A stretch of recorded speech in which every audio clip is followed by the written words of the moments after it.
루코크라는 작가가 현대판 성령 강림의 사건을 풍자해서 쓴 글이 있습니다. 제가 그 글을 읽어드리겠습니다. 예루살렘 교회에서 첫 예배를 드립니다라는 광고를 냈습니다. 120명은 모였어야 할 예배에 출석은 겨우 40명뿐이었습니다. 베드로는 최근 구입한 갈릴리 호수의 별장으로 가족과 함께 주말 여행을 떠났습니다. 바돌로메는 집에 손님이 와 있어서 예배에 나오지 않았습니다. 빌립은 지난밤에 끝난 파티의 후유증으로 자고 있었습니다. 안드레는 새 차를 구입하려고 자동차 대리점에 갔습니다. 마태는 그의 직장인 세무서에서 시간 외 근무를 하고 있었습니다. 요한은 사업상 골프를 치러 갔습니다. 도마는 하필 취직시험이 주일과 겹쳐서 나올 수가 없었습니다. 성령님도 무척 망설였다고 합니다. 소설이니까. 그러나 어쩌면 그것이 우리가 마땅히 하나님의 임재 앞에 나아가 예배하며 영광 돌려야 할 우리 삶이 얼마나 세상 일들로 쉽게 흐트러져 있는가를 보여주는 대목이기도 합니다. 풍자는 재미있지만 메시지는 참 마음을 씁쓸하게 합니다. 얼마 전에 목자 한 분이 저한테 오더니 이런 얘기를 했습니다. 목장교회 모임에서 새로운 결단을 했다는 것입니다. 하나님께 더 가까이 나아가 하나님을 경배하게 하기 위해서 세상에 너무 분주한 만남과 모임들을 정리하기로 했다는 겁니다. 제가 얼마나 기뻤는지요. 여러분 별로 안 기쁜 것 같아요. 전 기뻤어요. 전 정말 기뻤어요. 우리 성도들이 하나님과 관계를 더 밀착하기 위해서 세상에 그 허다한 많은 만남과 인간관계를 정리하면서까지 하나님 앞에 더 가까이 나오기를 결정했구나. 저는 정말 기뻤습니다. 사랑하는 성도 여러분, 지금 우리는 매우 힘겨운 세상에서 살고 있다는 사실을 아십니까? 사탄의 공격은 갈수록 교활하고 간악합니다. 어떻게든지 부부관계를 깨뜨리고 가정을 무너뜨리고 하나님을 더 사랑하고 가까이 하지 못하게 막기 위한 별의별 공작을 다합니다. 세상의 유혹은 갈수록 강렬합니다. 얼마나 강렬한지 성도들이 분별 없이 빠져들어갈 만큼 강렬합니다. 이런 현실 속에서 우리가 하나님을 더 사랑하고 하나님을 더 의지하지 않고는 그리스도인답게 사는 것이 만만치 않습니다.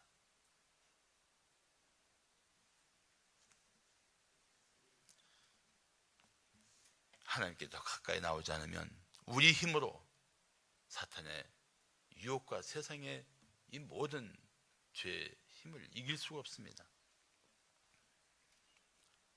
우리는 갈수록 하나님을 더 사랑하고 갈수록 하나님을 더 의지해야만 합니다. 토마스 머튼은 이런 말을 했습니다. 우리는 우리를 불행하게 하는 일들을 여러 가지 열거할 수 있다. 불행은 우리 일상에 넘쳐나는 것 같다. 그렇지만 사람에게는 딱 한 가지의 불행이 있다. 사람의 유일한 불행, 그것은 하나님을 사랑하지 않는 것이다. 더구나 그리스도인들이라면 하나님을 마음을 다하고 뜻을 다하고 힘을 다해 사랑해야 합니다. 다윗은 하나님을 진실로 사랑한 성경 인물 중에 한 분입니다. 그래서 왕이 되기까지 자신의 삶을 지켜주신 하나님의 임재를 그는 간절히 갈망했습니다. 하나님이 다윗을 위해서 그 생애 동안 하셨던 일들을 생각하면 다윗은 하나님 없이는 살 수 없다고 생각했을 것입니다. 그래서 다윗은 자기 거처가 있는 예루살렘으로 하나님의 궤를 모시고 오고 싶어 했던 것입니다. 사실 하나님의 임재를 원하는 것은 하나님을 사랑하고 가까이 하기를 원했던 것, 그리고 그 하나님을 힘입어 살기를 원했던 마음입니다. 자, 그러면 하나님을 의지하는 성도의 특징은 무엇일까요? 첫째, 하나님의 임재를 갈망합니다. 정말 하나님을 사랑하고 하나님을 의지하기 원한다면 하나님의 임재를 갈망해야 돼요.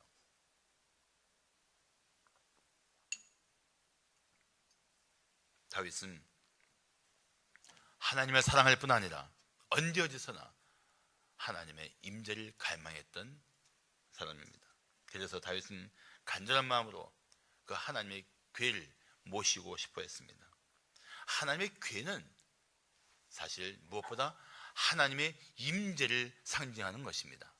그래서 사무엘하 6장 2절을 보시면 다윗이 일어나 자기와 함께 있는 모든 사람과 더불어 바알의 유다로 가서 거기서 하나님의 궤를 메어 오려 하니 그 궤는 그룹들 사이에 좌정하신 그룹들이란 천사들, 그 궤 위에 금으로 만든 이 그룹들이 있는데, 그 천사들이 있는데 그 사이에 좌정하신 만군의 여호와의 이름으로 불리는 것이라고 말씀하고 있습니다. 좌정하셨다. 거기에 자리를 정하시고 앉으셨다는 거예요. 임재하신다. 그래서 이 하나님의 궤는 곧 하나님의 임재를 의미하는 것입니다. 하나님의 궤를 모시고 오는 것은 곧 하나님의 임재를 갈망했기 때문에 다윗이 그토록 힘썼던 것입니다. 사랑하는 성도 여러분, 묻고 싶습니다. 당신은 얼마나 하나님의 임재를 갈망하고 있습니까? 아무리 고통스러운 상황이라도 하나님이 함께 하신다는 사실로 이겨낼 수 있습니까?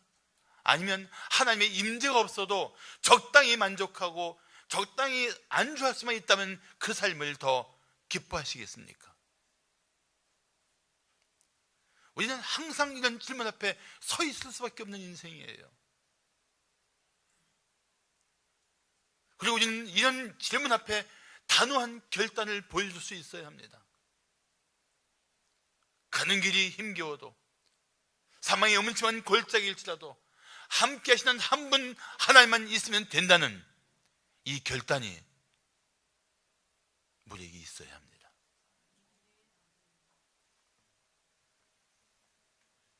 주님을 진실로 사랑한다면 주님의 임재를 갈망해야 합니다.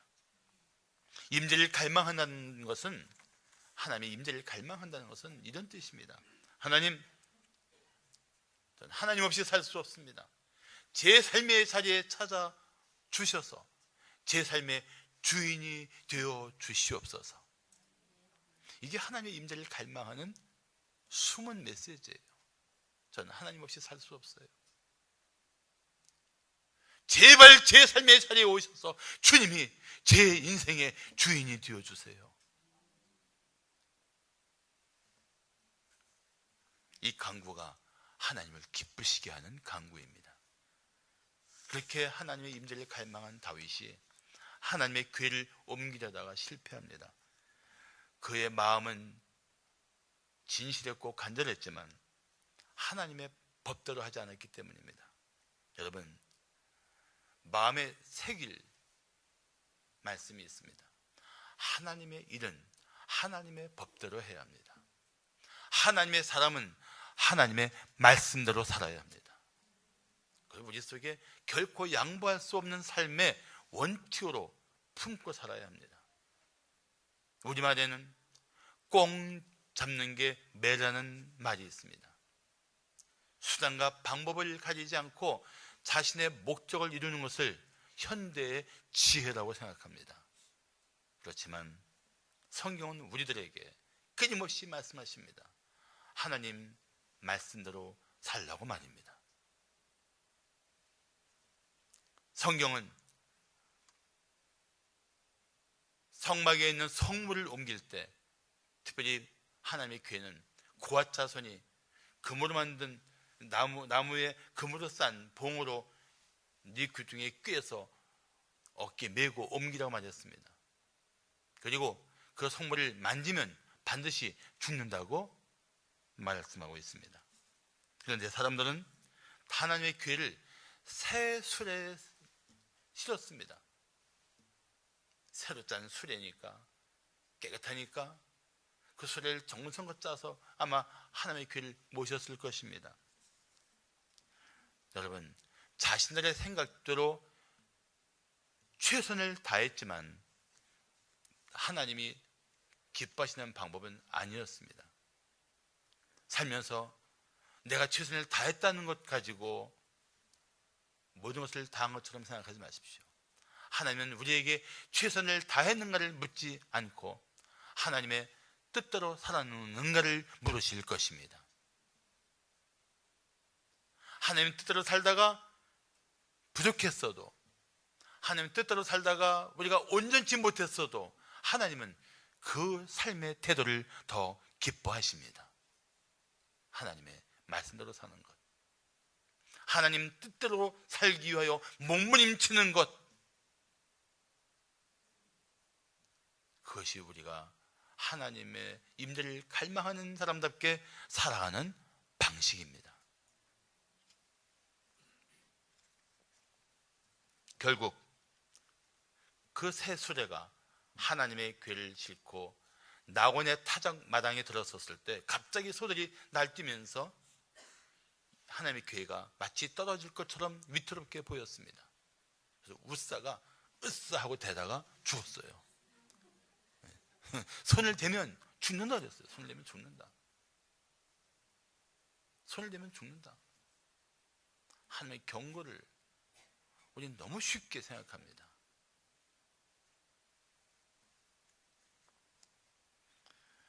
그러자 다윗은 사실 몹시 실망했습니다.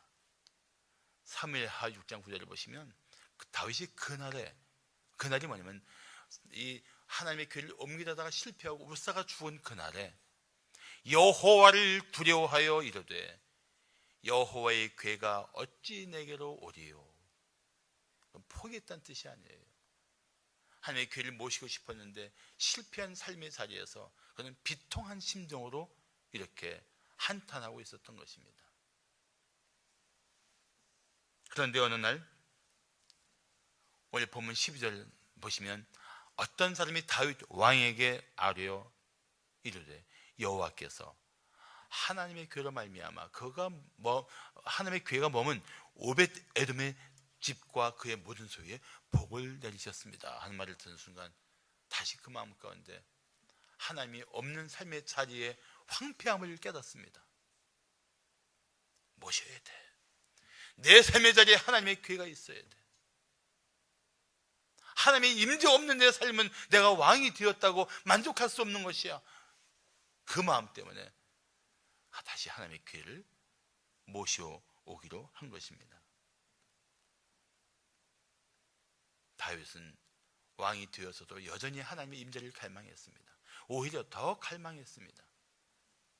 이런 태도가 진실로 하나님 중심으로 사는 것입니다. 자기 중심의 삶은 자기에게 문제가 있거나 아쉬울 때만 하나님을 찾습니다. 그러다 자기 일에 큰 문제가 없으면 그냥 살만 하면 그렇게 하나님을 간절하게 찾지 않습니다. 그런 삶의 태도가 자기 중심의 삶을 살고 있기 때문입니다. 하나님을 갈망한다면 하나님의 임재를 날마다 사모해야 돼요. 혹시 자기 안에 부끄러운 죄가 있다 할지라도 하나님의 자비를, 하나님의 긍휼을 구하며 이렇게 말해야 됩니다. 주님, 십자가의 보혈로 제 마음을 깨끗하게 씻어주시고 제 마음속에 임하여 주시옵소서. 제 삶의 자리에 주님이여 찾아 주시옵소서. 우리는 그렇게 하나님의 임재를 갈망하며 살아야 합니다. 자, 하나님을 의지하는 성도의 특징은 무엇일까요? 둘째, 하나님의 임재를 기뻐합니다. 하나님의 임재를 기뻐해요. 오라토리오 천지 창조를 작곡한 하이든에게 어떤 사람이 물었습니다. 선생님이 작곡한 교회 음악이 모두 기쁨으로 가득 찬 이유가 무엇입니까? 하이든이 이렇게 대답했다고 합니다. 그럴 수밖에 없어요. 하나님이 내 가슴을 뛰게 하시는데 내 음악이 기쁨으로 뛰지 않을 수 있겠습니까? 하나님이 나를 구원해 주셨는데 어떻게 내 마음에서 슬픈 음악이 나오겠어요? 정말 주님이 내게 베푸신 은혜와 그분이 내게 하신 일들을 생각하면 우리는 기쁨으로 하나님을 찬양하지 않을 수가 없습니다. 여러분, 다윗은 아마 사람이 이 땅에 살면서 겪을 수 있는 모든 인생의 고난과 역경을 다 살아낸 사람 중에 하나라고 생각합니다. 어쩌면 평범한 사람들보다 더 감당하기 힘들었던 삶의 질곡을 다 살아왔던 인물 중에 한 분이 다윗이라고 생각합니다. 근데 놀라운 것은 그가 그런 일들을 겪는 과정이나 그 일을 겪은 후에 반드시 그 마음속에는 하나님을 찬양하는 노래가 있었다는 것입니다. 어떻게 그런 삶에서 노래가 가능한가? 어떻게 그 재문적인 상황 속에서 하나님을 찬양할 수 있는가? 다윗은 말합니다. 당연하지 않아요? 하나님이 내게 은혜를 베풀어 이 삶을 살게 하셨는데 내가 주님을 노래하는 게 당연하지 않아요?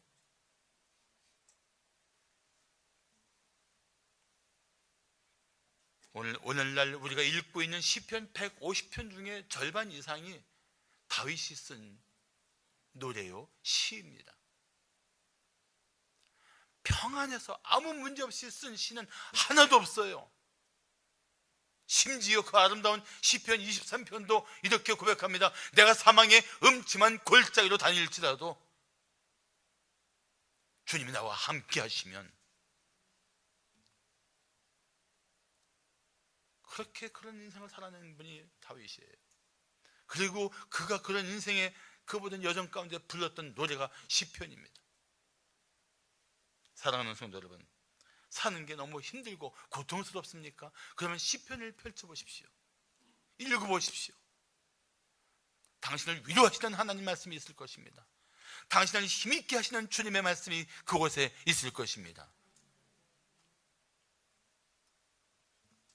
하나님의 임재를 갈망했던 다윗이 하나님의 괴를 모셨으니 얼마나 기뻤겠습니까? 그래서 그는 힘을 다해서 춤을 추었습니다. 자, 오늘 본문 12절부터 14절 보시면 다윗이 가서 하나님의 괴를 기쁨으로 메고 오베데돔의 집에서 다윗 성으로 올라갈새 여호와의 괴를 맨 사람들이 6걸음을 가매 다윗이 소와 살찐 송아지로 제사를 드리고, 다윗이 여호와 앞에서 힘을 다하여 춤을 추는데 그때 다윗이 이런 말도 너도 괜찮아요. 하필이면 배 에봇을 입었더라.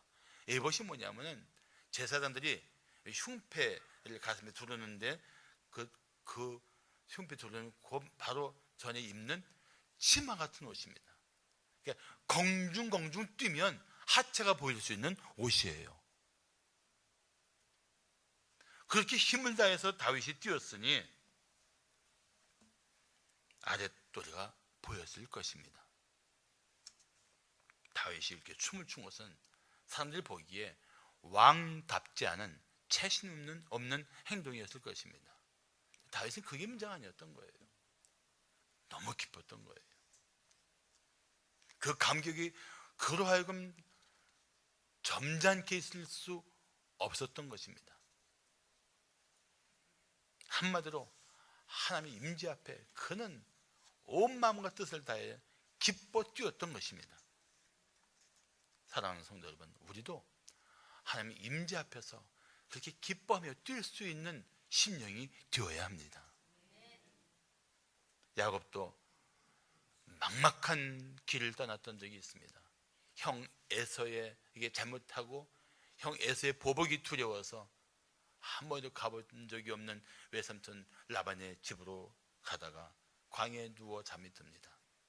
졸지에 그는 참 처량한 신세, 막막한 인생이 된 것입니다. 그런데 야곱은 꿈속에서 하나님을 만납니다.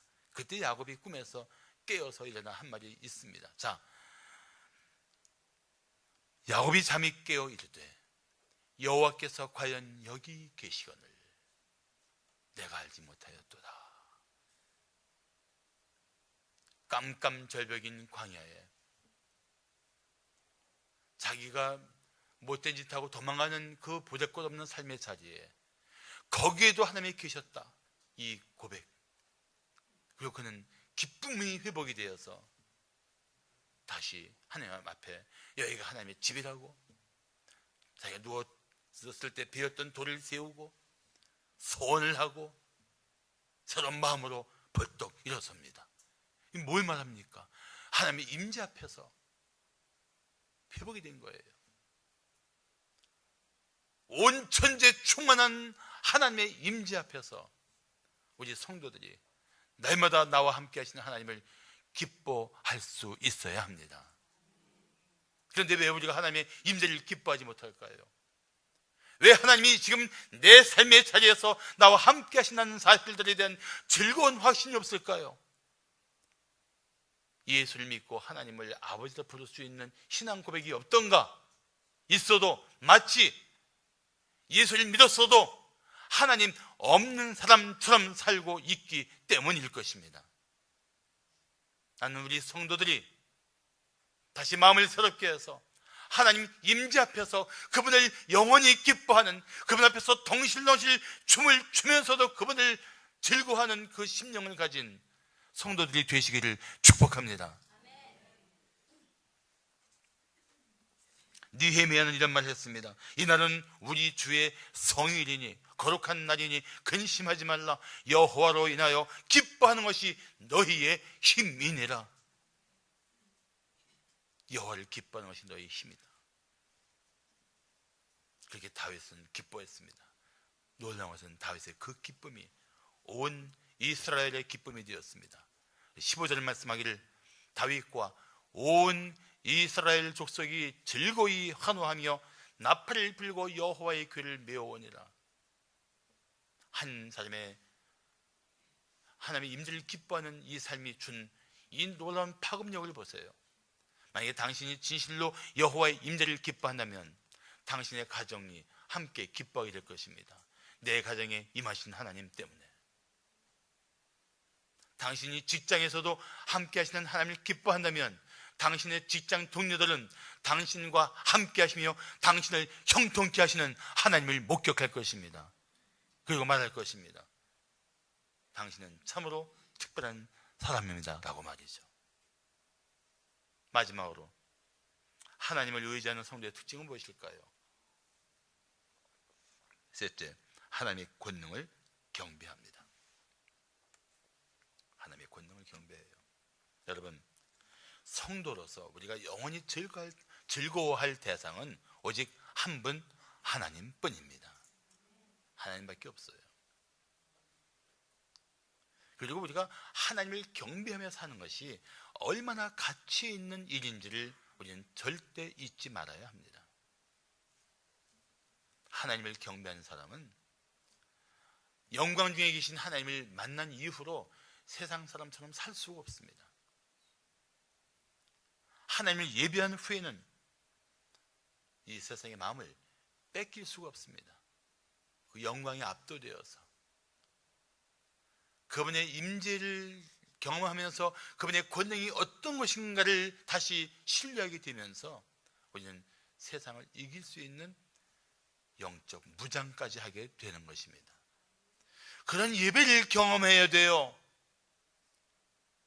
몸만 왔다 갔다 하는 예배가 아니라 그 하나님의 임재 앞에서 그분의 영원하신 영광과 권능을 경험하고, 그래서 충만해진 마음으로 이 세상을 향하여 다시 승리로운 힘을 가지고 나갈 수 있는 예배자가 되어야 합니다.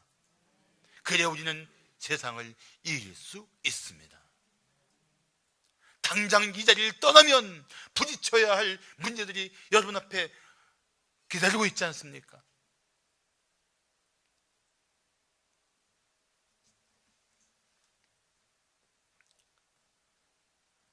마침내 다윗은 하나님의 귀를 모시고 왔습니다. 그런데 17절을 보시면 놀라운 게 있어요. 잘 보십시오. 여호와의 귀를 메고 들어가서 다윗이 그 여호와의 귀를 위하여 친 장막 가운데 그 준비한 자리에 그 여호와의 귀를 두매 다윗이 번제와 화목제를 여호와 앞에 드렸다고 말씀합니다.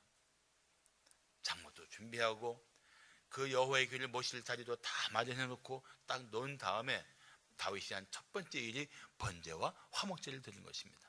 번제는 말 그대로 다 태워서 드리는 거예요. 제물을 완전히 다 태웁니다. 그래서 이거는 완전한 헌신, 생명을 건 헌신을 의미하는 게 번제예요. 따라 할까요? 번제는 생명을 건 완전한 헌신을 의미합니다. 제가 헌신을 의미한다라고 안 하고 합니다 하는 이유는 제가 한다니까 여러분들 한다 반만 하더라고요. 그래서 이건 내가 잘 해야겠구나. 완전한 헌신을 의미하는 게 번제예요. 그럼 화목제는 뭐냐? 화목제는 감사하며 하나님과 교제하는 것이 화목제예요.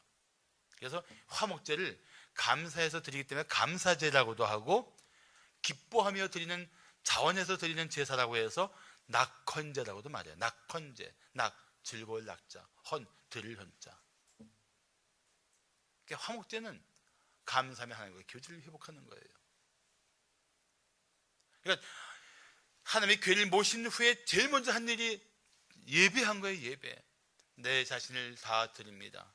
하나님과의 이 교제를 감사하며 기뻐합니다. 그런 예배한 거예요. 예배. 경배한 겁니다. 쉽게 말하면 경배한 거예요.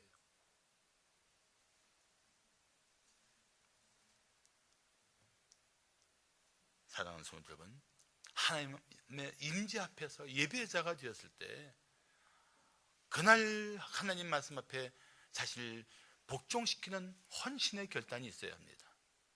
그리고 하나님과의 사랑의 교제 가운데서 다시 내 마음에 하나님을 주목하는 영적 집중력이 회복되어야 합니다.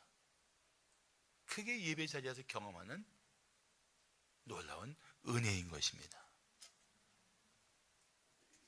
다윗은 제사 후에 하나님의 이름으로 백성들을 축복합니다. 그리고 음식을 다 나눠줘요. 예배 후에 이 축복과 나눔 얼마나 좋습니까? 여러분 그냥 흩어지지 마세요. 서로 축복해 주세요. 권창순 집사님 붙들고 위로해 주시면서 천국의 소망으로 이 슬픔을 이겨내세요. 축복해 주세요. 박남수 권사님 붙들고 다음에 의장이 되시고 더 큰 일을 하실 때가 옵니다. 하나님이 권사님을 귀하게 쓰실 거예요. 축복해 주시고 함께 식탁의 교제를 나누세요. 아주 바쁜 일 아니면은 부다닥 도망가듯이 가지 마세요. 예배만 아니라 예배 후에, 예배의 진정한 삶은 예배 후에 시작되는 거예요. 예배한 사람다운 삶의 그 증거들이 축복과 나눔이 되어야 되는 것입니다.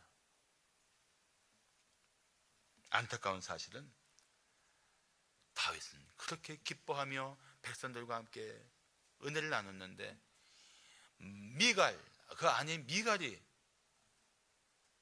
뜻밖에도 그 다윗의 마음을 무너뜨립니다. 은혜 충만한 자리에 가장 가까운 사람이 은혜를 떨어뜨릴 수 있어요.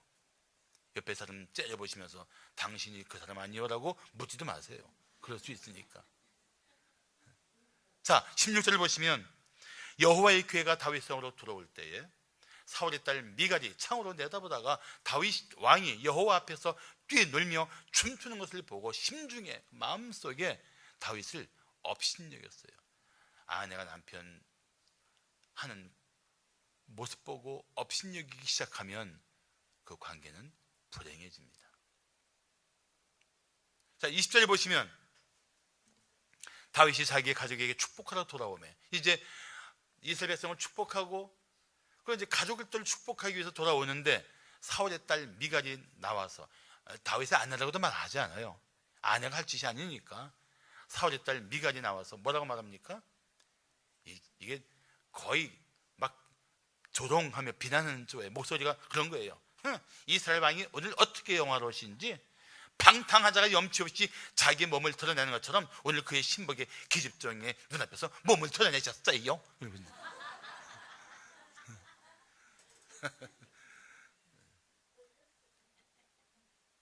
참 부부가 함께 하나님을 기뻐하고 부부가 함께 그 은혜를 나눌 수 있다는 것이 얼마나 중요한 것입니까? 그때 다윗은 단호하게 이렇게 말합니다. 21절을 보시면 21절, 22절. 이는 내가 이렇게 하체를 들으며 춤을 춘 것은 여호와 앞에서 한 것이야. 여호와 하나님이 내 아버지와 그의 온 집을 버리시고 나를 택하사 나를 여호와의 백성 이스라엘의 주권자로 삼으셨으니 내가 여호와 앞에서 뛰노는 게 당연하지 않아? 내가 이보다 더 낮아져서 스스로 천하게 보일지라도 네가 말한 바 계집중 너에게는 내가 높임을 받을 거야. 딱 단호하게 대답합니다. 하나님 앞에서 내가 뛰어놀았어. 그걸 당신이 왜 조롱해? 왜 비난해? 함께 기뻐할 수 없었어? 그 하나님 함께 경배할 수 없었어? 사랑하는 성도 여러분, 부부가 한 마음으로 주 앞에 나와 하나님을 경배하며 기뻐할 수 있는 은혜가 평생 이어지기를 축복합니다.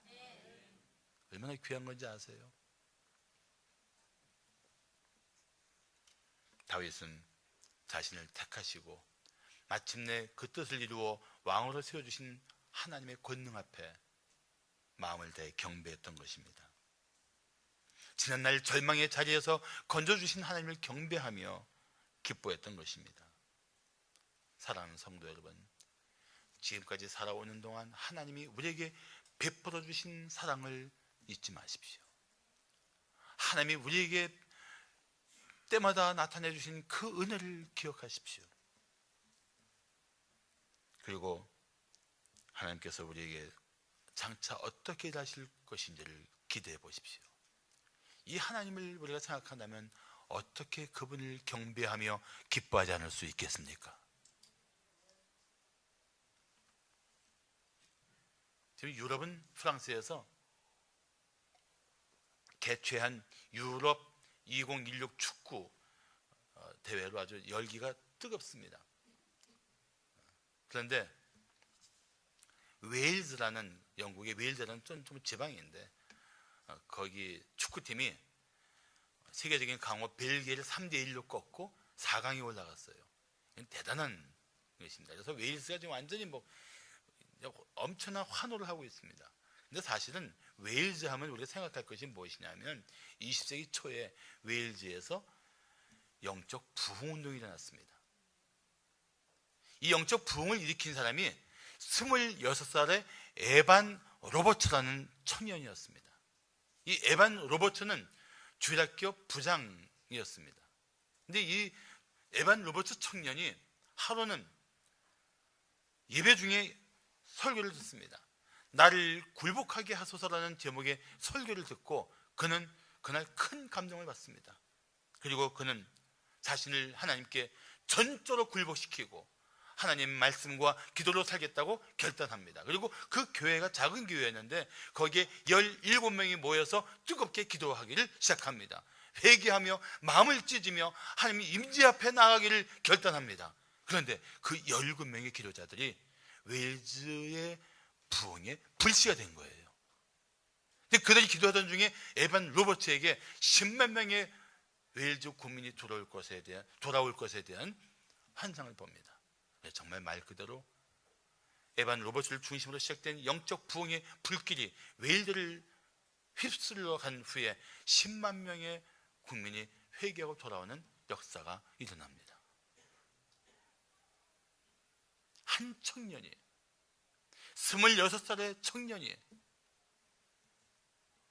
하나님의 임재 앞에 나와 하나님의 말씀과 기도를 사겠다는 결단이 가져온 결과가 얼마나 놀랐습니까?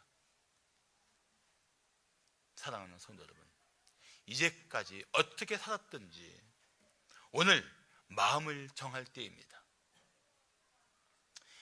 하나님의 임재 앞에서, 이제부터는 하나님의 임재 앞에서 하나님이 원하시는 삶을 살겠다고 결단해야 합니다.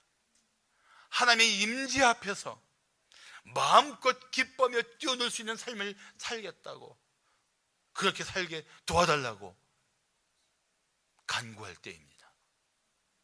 하나님, 오늘 이곳에 임재하신 하나님이 그 마음을 받아주시고 당신의 결단을 도와주실 것입니다. 오늘 그런 결단의 자리가 되시기를 축복합니다. 기도하시겠습니다.